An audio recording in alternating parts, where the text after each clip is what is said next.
thank everybody for coming. This is going to be my first annual Veterans Appreciation Lunch, and I'll be doing more tomorrow. And for me, this is an honor to do this for all of you. But right now, we're going to call the commander of the American Legion up to do the Pledge of Allegiance, Walter Moresco. All military personnel present and past, stand hut, and salute. Everyone else, hands over the heart, please. I pledge allegiance to the flag of the United States of America and to the republic for which it stands, one nation, under God, indivisible, with liberty and justice for all.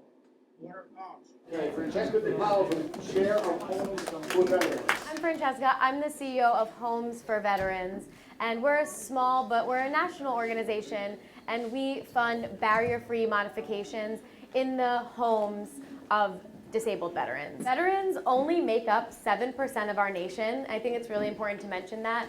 Post 9/11 veterans actually only make up 1% of our nation. So I find it extremely important to kind of advocate and say, as someone who did not serve, I think that it's so important to take on the responsibility of helping our veterans.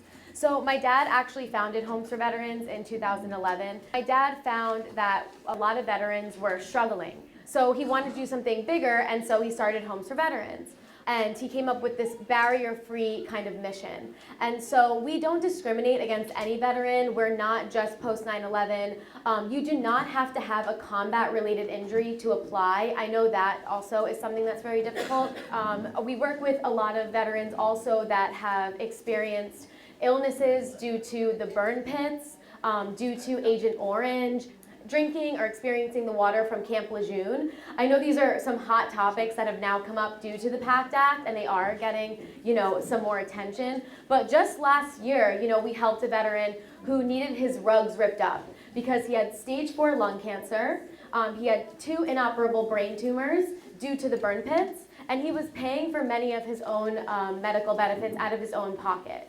So the VA is great, and our government does as much as they can, but a lot of these things are still kind of sorting themselves out, and so that's where Homes for Veterans comes in. We help the vets that fall through the cracks. So we did rip up the rugs in that young man's home. He had 2 young kids, and I don't believe that the VA would rip up rugs. So we do those kinds of things. Anything that will make a veteran more comfortable and safe in their own home. It's unbelievable the amount of safety issues that can occur in your own home. Removing the bathtub is something that is a life changer. So that's what we do. And then just a little bit about our organization. My dad founded the organization, and unfortunately I lost my dad to COVID in 2020 and very early on in the pandemic. And it was a very tragic situation, as you all can remember. So we were one of those families that went through that. And I decided I did not want the organization to, die along with my dad. So I wanted to continue on his mission, and that's what I've done. So thank you. Thank you. My dad was such an incredible patriot. He loved our soldiers and our veterans, and that's how I was raised. And although he didn't serve, that was something I think that he always wanted to do. He missed the Vietnam era, and so it was peacetime. But I do think that he always wanted to serve, and this was his way of giving back. But I just wish you all could meet him. He was fantastic. So I did, in the back, put some pamphlets and some hats and things. But if there's anything that we can do for you, please let us know. We have a very easy application process. And like I said, you'll get me or my mom on the phone, and we'd love to meet you all. Thank you.